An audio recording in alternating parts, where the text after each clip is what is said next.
Commander Vexil stood before the Galactic Council in a chamber that few beings ever entered. The room was sealed. No recordings were allowed. What he was about to say could not leave these walls. He looked at the assembled leaders from across the galaxy. Representatives from 40 different species sat in their seats, watching him with multiple types of eyes. Some had scales, some had fur, some had bodies that floated in liquid-filled chambers, but all of them knew why they were here. They needed to talk about the humans. Vexil took a breath and began. 50 years ago, my fleet encountered them for the first time. I want to tell you what happened that day. I want you to understand what we brought into our galaxy. His mind went back to that moment, 5 decades in the past. The warship had been on a routine patrol near the edge of known space. Vexil was younger then, confident in the power of his empire. They had ruled their sector for 3,000 years. They had conquered 16 different species. Their technology was among the best in the galaxy. Then the sensors picked up something strange. "Commander," his officer said, "unknown vessel ahead. Design does not match any known species." Vexil remembered walking to the viewing screen. The ship was primitive by standards. It was large but moved slowly. Its hull was covered in strange markings and symbols. Heat leaked from its engines in ways that showed poor design. "A colony ship," Vexil had said. "Probably some new species trying to expand. Scan it." The scans showed the vessel carried approximately 3,000 beings. The ship had been traveling for decades. These creatures had put themselves in frozen sleep to cross the vast distances between stars. "They are using chemical rockets for part of their propulsion," the science officer reported, "and some kind of primitive fusion drive. Commander, this technology is at least 200 years behind our own." Vexil smiled. The law was clear. Any vessel found in space without permission could be claimed. The beings inside would be given a choice: join the Empire as workers or be returned to their home system. "Open a channel," Vexil ordered. "Let us introduce ourselves." The screen flickered. A face appeared. It was strange. 2 eyes, 1 nose, 1 mouth, hair on top of the head, skin without scales or fur. The being wore a simple uniform with symbols on the chest. "I am Captain Wu of the Earth vessel New Dawn," the being said. His voice was translated by the computer. "We mean no harm. We are looking for a new home." "I am Commander Vexil of the Empire," Vexil replied. "You have entered our space without permission. Your vessel and all aboard are now property of the Empire." Wu's face showed no fear. Instead, he tilted his head slightly. "I see. May I ask how long this space has been yours?" The question surprised Vexil. 3,000 years.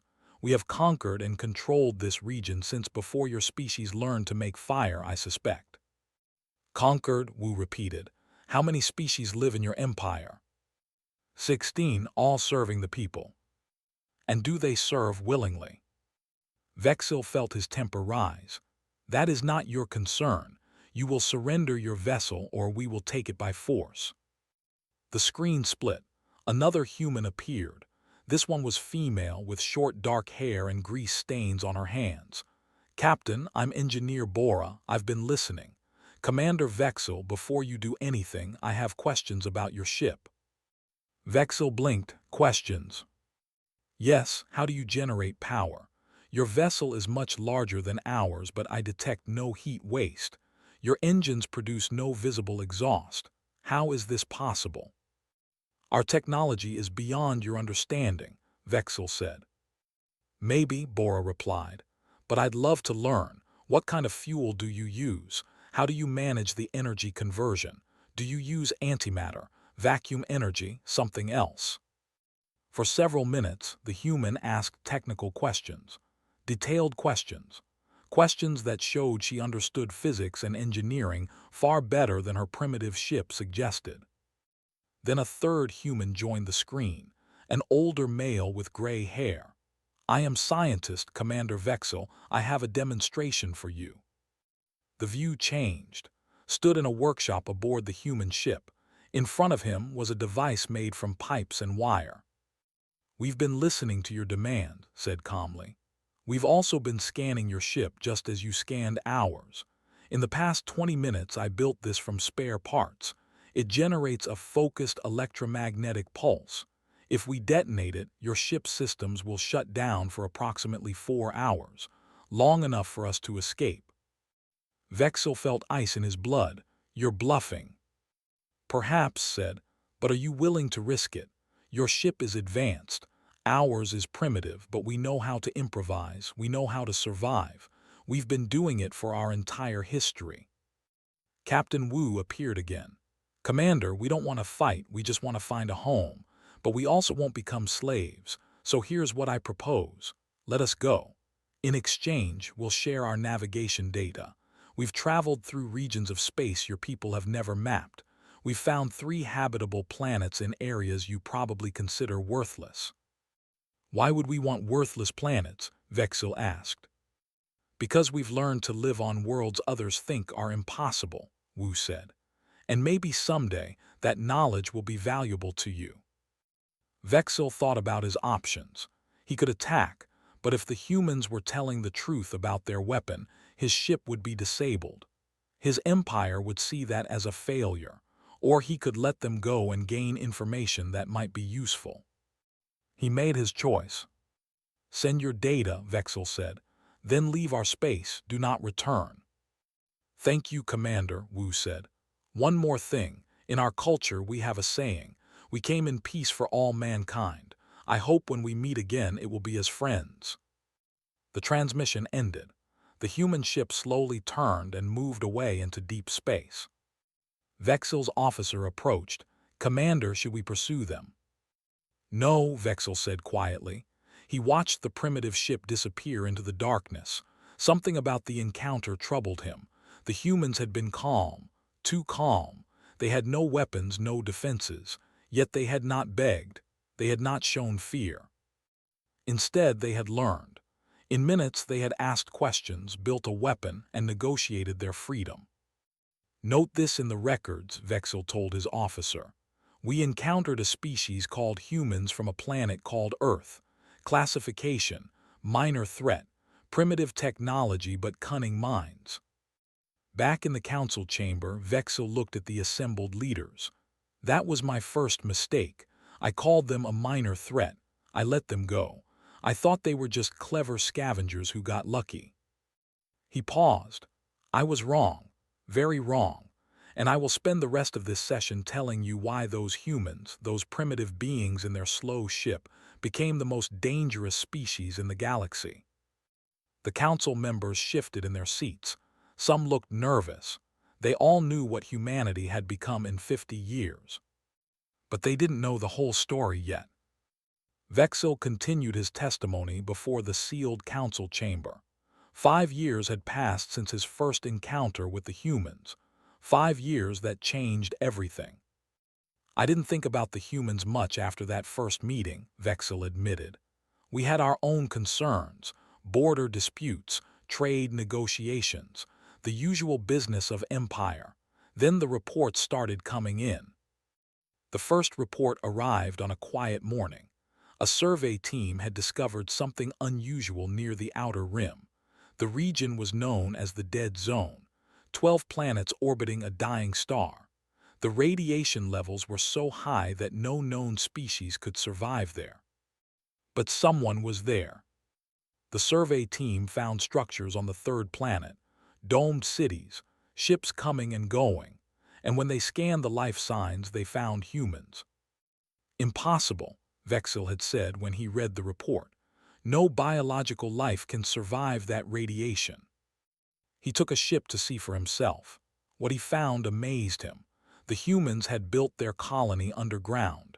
Thick layers of rock and metal shielded them from the radiation. But they didn't stay underground. They had suits that protected them. They mined the radioactive materials and used them for power. A human met him at the landing pad. She wore a protective suit with the name Colony Administrator printed on it. "Welcome, Commander Vexil," she said through the helmet radio. I heard about your first meeting with Captain Wu. I'm glad you could visit us. How are you alive here? Vexil asked directly. The radiation should kill you in hours.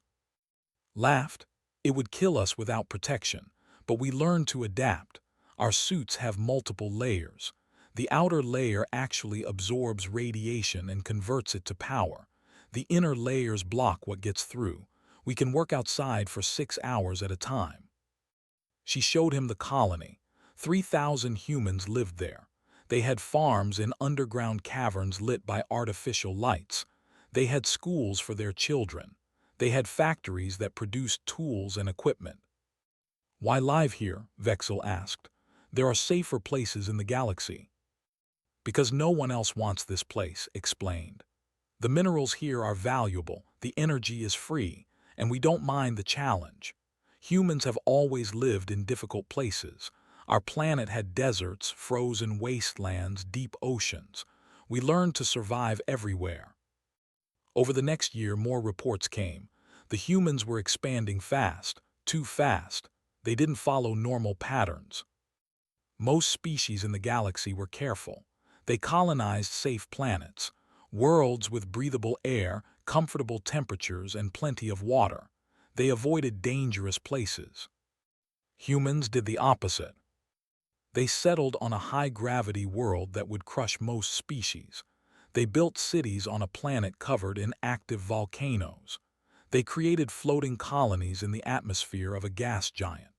They even established a research station orbiting a black hole. 47 colonies in 5 years. Every one of them on a world the Galactic Council had marked as uninhabitable. Then the humans came to the Council.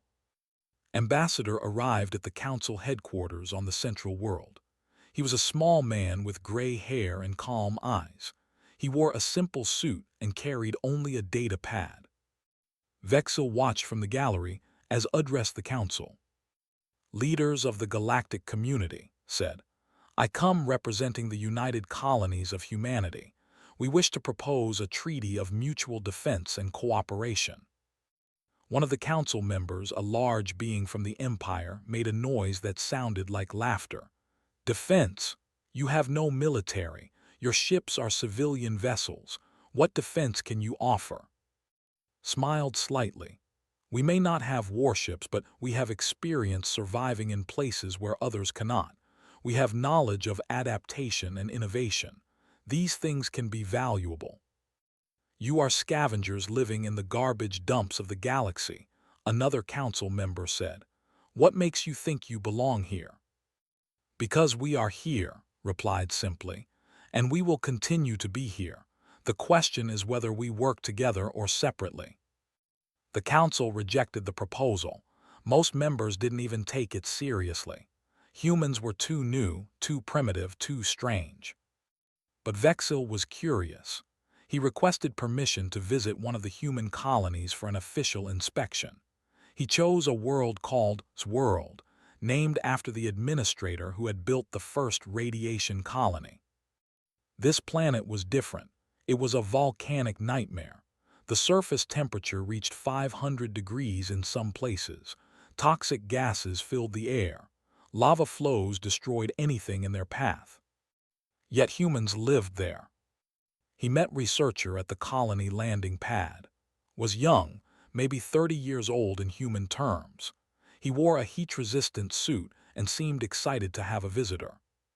We've made amazing discoveries here, said as he led Vexil through the colony. The volcanic activity creates rare minerals. The heat can be converted to energy, and the extreme conditions help us test new materials and technologies. The colony was built on platforms suspended above lava flows. The structures swayed slightly as underground pressure shifted. Alarms sounded occasionally when new eruptions were detected. Aren't you afraid? Vexil asked.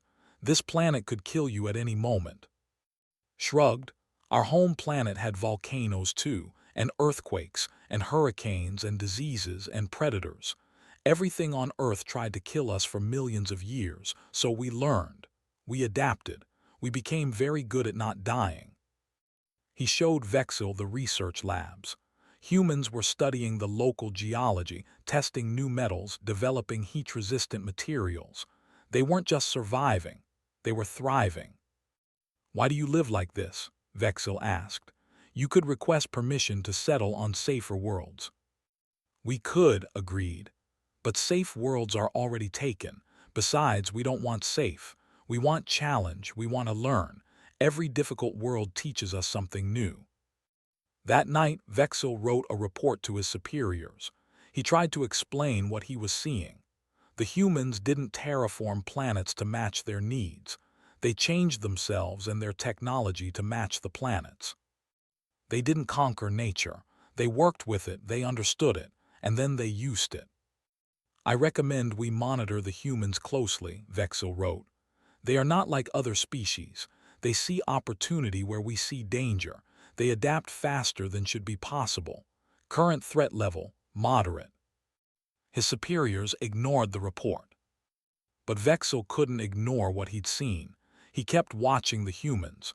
He read every report about their colonies. He studied their methods. And he began to understand something that terrified him. Most species in the galaxy evolved on one type of world. They were adapted to one environment. They were comfortable in one set of conditions. If you took them away from that, they struggled. Humans were different. They had evolved on a planet that had every environment: jungles and deserts, mountains and oceans, ice and fire. Their world had forced them to be flexible, to adapt, to survive anything. Now they were bringing that flexibility to the stars. In the council chamber, Vexil paused in his testimony. "I wrote 3 reports in those 5 years. Each one warned that humans were more dangerous than they appeared. Each one was ignored." He looked at the council members. "You all thought they were just clever survivors making use of worthless real estate. You didn't understand what they were really doing." "What were they doing?" one of the council members asked. "They were learning," Vexil said quietly. "Every extreme environment taught them something. Every deadly world made them stronger. They were preparing. And when the real test came, they were ready." The council members looked at each other nervously. They knew what was coming next in the story.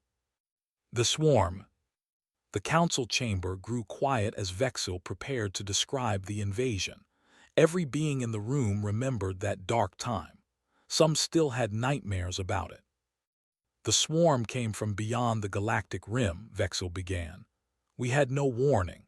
Our first indication was when the outer colonies went silent. 3 worlds, 50 million beings, gone in a single day. They were unlike any enemy the galaxy had faced.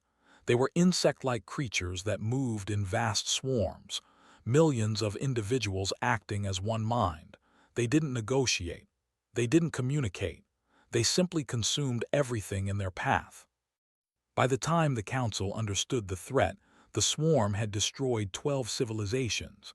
Entire species were extinct. Hundreds of worlds were stripped bare of all life.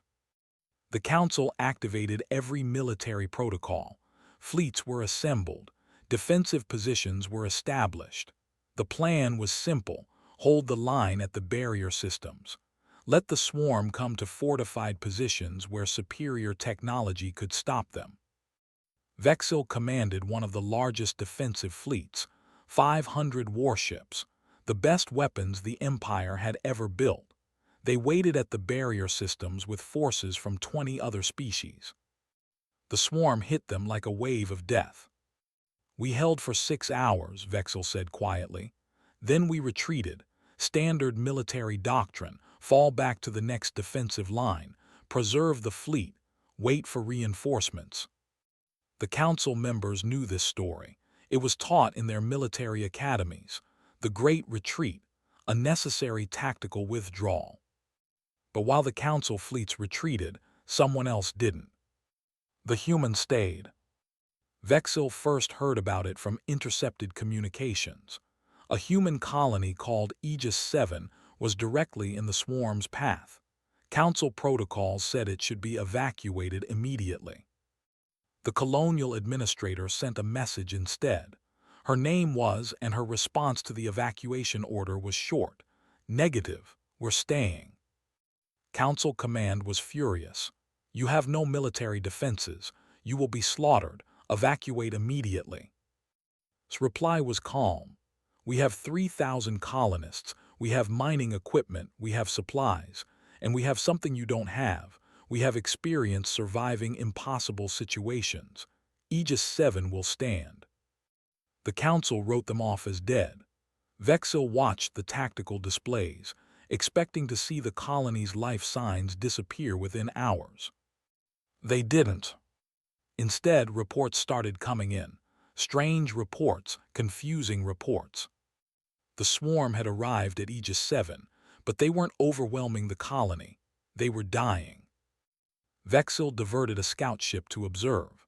What he saw changed everything he thought he knew about warfare. The humans had turned their entire colony into a weapon. Mechanic had modified the mining lasers. These were civilian tools meant to cut rock. Now they were slicing through warriors by the hundreds. The lasers weren't military grade, but they were powerful enough. The farming equipment had been repurposed too. Machines that once planted crops now spread chemical barriers that they couldn't cross. Harvester drones that collected plants now collected corpses and burned them. Botanist had done something even more clever. She had studied the local plant life and found a fungus that released spores they couldn't tolerate. Within days, she had spread it across the entire colony perimeter. The swarm couldn't get within 2 kilometers without their warriors collapsing. But the most effective weapon wasn't technology, it was tactics. The humans didn't fight like anyone in the galaxy fought. Most species had rules of warfare, codes of honor, predictable patterns. Humans had none of that. They used ambush tactics. They lured warriors into traps. They used psychological warfare, playing sounds that disrupted the swarm's coordination. They even used suicide runs, sending explosives-filled drones deep into enemy formations.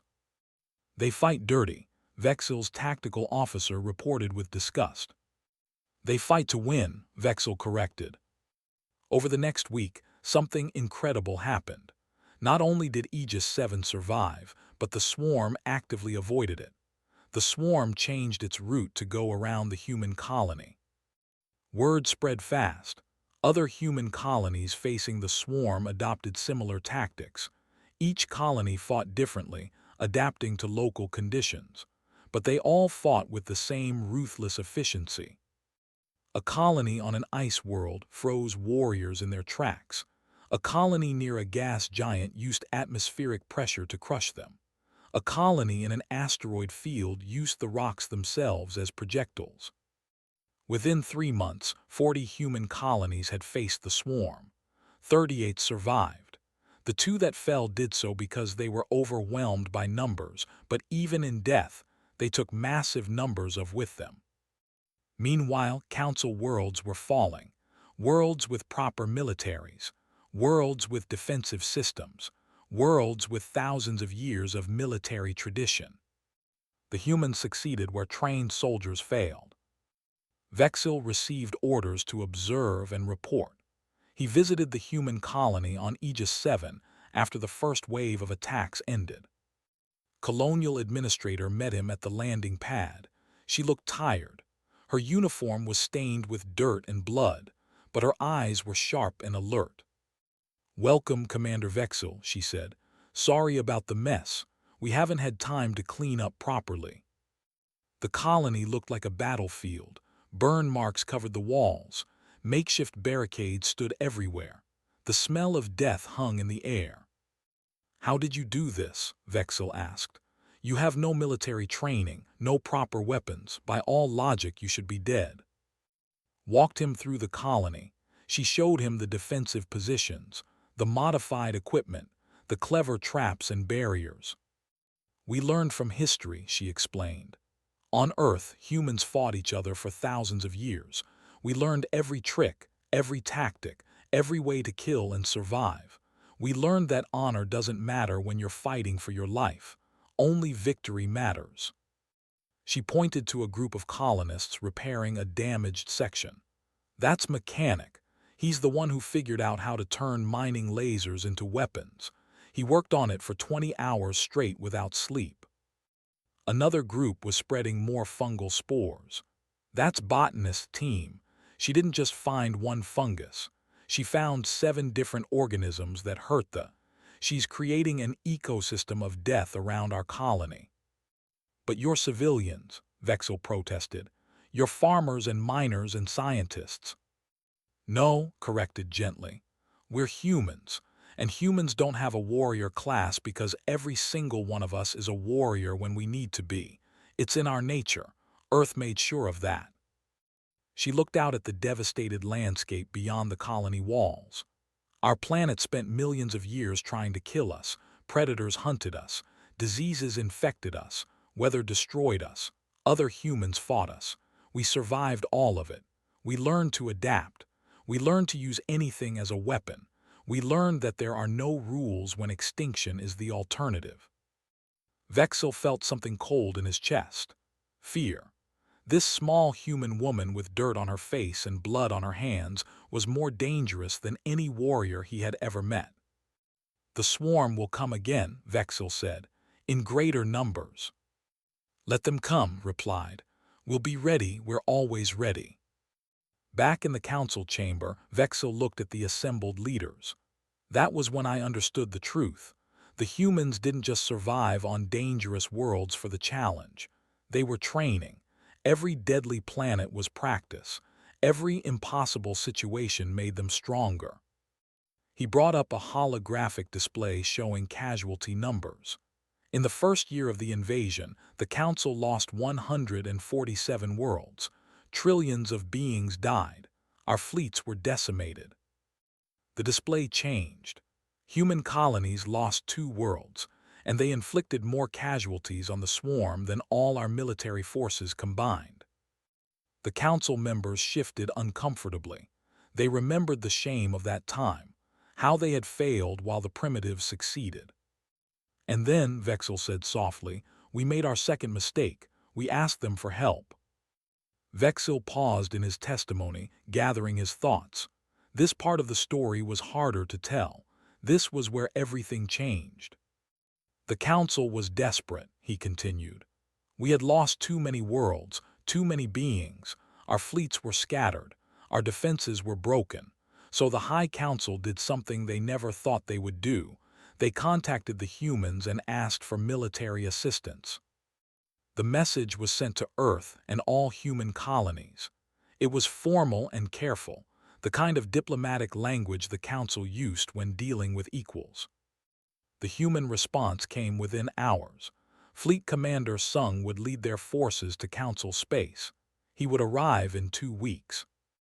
When Sung's fleet emerged from faster-than-light travel, Vexil was waiting at the designated coordinates.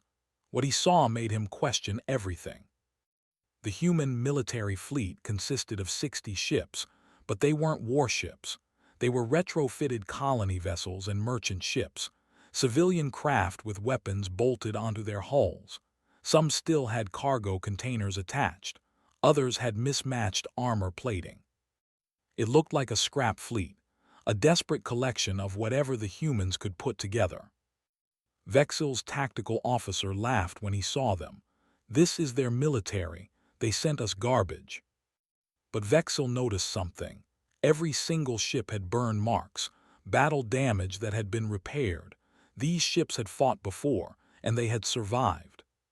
Fleet Commander Sung contacted Vexil's ship. He appeared on the. He was an older human, maybe 60 years in human terms.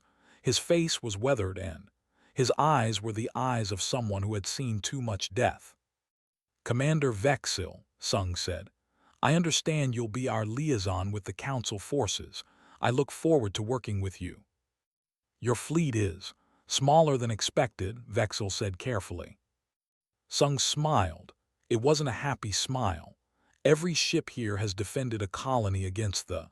Every crew has killed the enemy. We may not look like your military, but we know how to fight this enemy. That's what matters." Vexil was assigned to travel with the human fleet. The Council wanted detailed reports on human tactics and capabilities. They wanted to know if this alliance was worth the political cost of admitting they needed help from primitives. The first strategy session shocked Vexil to his core. Admiral Ara ran the session. She was a slim woman with sharp features and intense eyes. She stood before a holographic display showing movements and spread a map of the battle zone. The swarm operates on instinct and simple patterns, Ara explained to the assembled human captains. They overwhelm with numbers. They adapt slowly. They don't understand psychological warfare or deception. She pointed to a council world that was about to be attacked. The council wants us to defend this planet using standard defensive formations. We're not going to do that. She outlined a plan that made Vexil's military training scream in protest. The humans would not defend the planet. Instead, they would let the swarm land. Let them think they were winning. Then they would strike from orbit, cutting off the swarm's reinforcements while ground teams killed the landed forces. You'll sacrifice the planet's population, Vexil protested. No, Ara said calmly. We'll evacuate the civilians to underground shelters. The swarm doesn't look for survivors. They consume surface life and move on. Once they leave, the people can rebuild. It was ruthless. It ignored every rule of honorable warfare. But when Vexil studied the plan carefully, he realized it would work. And it did. The swarm attacked the planet exactly as predicted. The human fleet appeared to retreat. The warriors landed by the millions, consuming everything above ground. Then the humans struck. Orbital bombardment cut off the swarm ships. Ground teams emerged from hidden positions, using weapons they had never encountered. Chemical weapons, biological agents, sonic disruptors. Within 3 days, the on the planet were dead. The human casualties were minimal. The civilian population survived. But what disturbed Vexil most wasn't the tactics, it was the research. He visited the human research ship where Dr. Minyu worked. Minyu was a young man with gentle features and a quiet voice. He didn't look like a warrior. He looked like a teacher or a scientist. But what he was doing was terrifying. We've been studying Minyu explained, showing Vexil through the research lab. In sealed containers, live warriors clicked and hissed. We captured samples from every battle. We've dissected them, analyzed their biology, studied their behavior patterns. He brought up genetic sequences on a screen. They communicate through pheromones, chemical signals that coordinate the swarm. We've identified the key compounds. Minyu pressed a button. In one of the containers, a warrior suddenly went mad. It attacked the walls. It attacked itself. Within minutes, it was dead. We created a jammer, Minyu said simply. It broadcasts false pheromone signals. They can't tell friend from enemy. They attack each other. Vexil stared at the dead creature. You're weaponizing their own biology against them. Yes, Minyu agreed. In human history, we learned that the best way to defeat an enemy is to understand them completely. Know how they think. Know how they communicate. Know what they fear. Then use that knowledge to destroy them. He showed Vexil other research. Sonic weapons that disrupted movement. Viruses engineered to attack immune systems. Chemical compounds that made them unable to digest food. You're not just fighting them, Vexil said slowly. You're trying to make them suffer. No, Minyu corrected. We're trying to make them afraid. The swarm operates on simple programming. Consume and expand. But if we can introduce the concept of fear, if we can make attacking human targets too costly, they'll avoid us. They'll learn. It was brilliant. It was horrible. It was the most effective anti-strategy anyone had developed. Over the next 6 months, Vexil watched the humans fight. He watched Captain lead strike teams deep into swarm territory. He watched human ships use unconventional tactics that confused the enemy. He watched human commanders make decisions that seemed insane but somehow worked. One battle stood out in his memory. A council world was surrounded. 3 hive ships blocked all escape routes. Standard military doctrine said the world was lost. Evacuate if possible, abandon if not. Captain had other ideas. She took her ship, a converted merchant vessel called the Dauntless, directly at the hive ships. Alone, the council fleet thought she was committing suicide. Instead, she broadcast a message on all frequencies. It was a recording of death screams mixed with the false pheromone signals Minu had developed. The message said one thing in its own language: humans are here. You will die. The hive ships tried to intercept her, dodged through their fire, broadcasting the message continuously.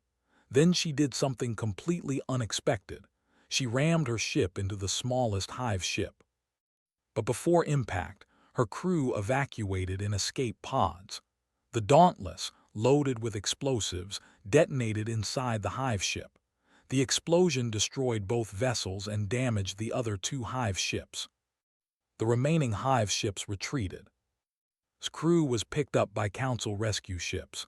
She lost her vessel, but she saved the world. And she sent a message to the swarm: attacking humans costs too much. In the council chamber, Vexil pulled up battle statistics. In 1 year of human military involvement, we turned the tide of the war. The swarm stopped advancing. They started avoiding human-defended worlds. They became cautious. He looked at the council members. We won. The retreated beyond the galactic rim. The threat ended. We celebrated our victory. His expression darkened. But I couldn't celebrate, because I had watched the humans fight. I had seen what they were capable of, and I realized something that terrified me. He paused, letting the silence build. They weren't fighting at full strength. They were holding back.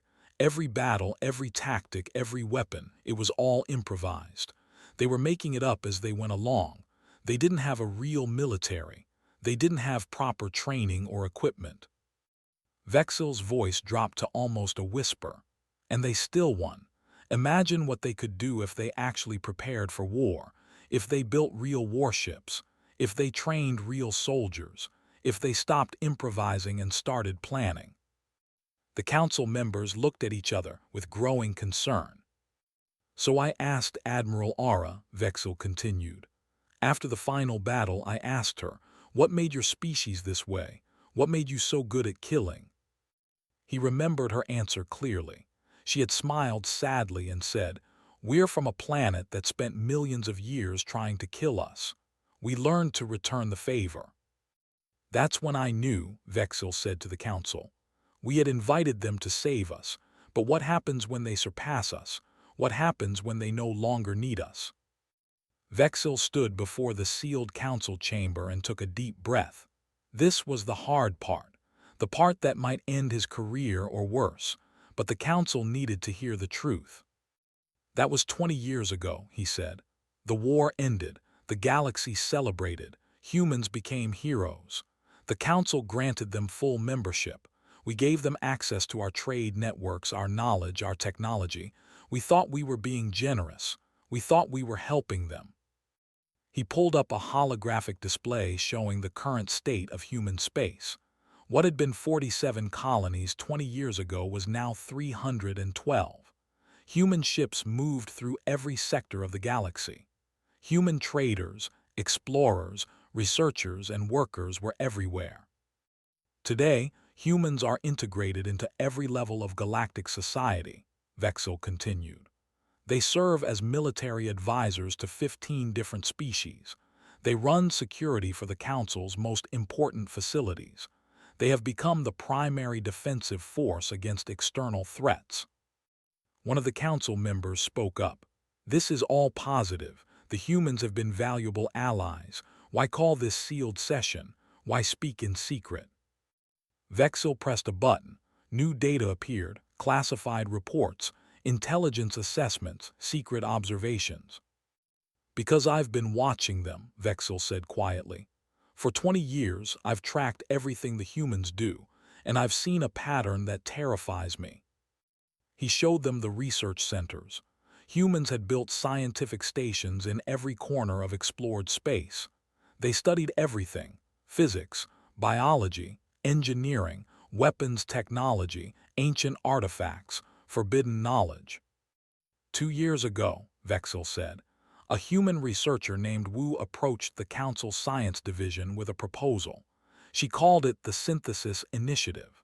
The goal was to combine human innovation with the best technologies from every species in the galaxy. The proposal appeared on the holographic display. It was brilliant, it was ambitious, it was dangerous. The Council approved it, Vexel said. Why wouldn't they? Wu promised breakthroughs in medicine, engineering, space travel. She promised solutions to problems we've struggled with for centuries. He changed the display to show the results. In 2 years, the Synthesis Initiative had produced 17 major technological advances, new medicines that cured previously untreatable diseases, engines that could travel faster than ever before, energy systems that were twice as efficient as existing models. This should make us happy, one council member said.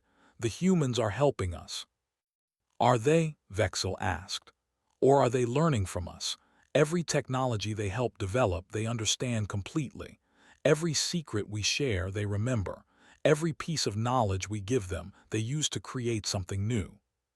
He pulled up more classified data. Wu's team has been accessing restricted archives. They've requested information about ancient weapons. They've asked to study forbidden technologies that the Council banned thousands of years ago because they were too dangerous. The Council chamber grew very quiet. When I questioned Wu about this, Vexel said, she told me that knowledge should never be forbidden.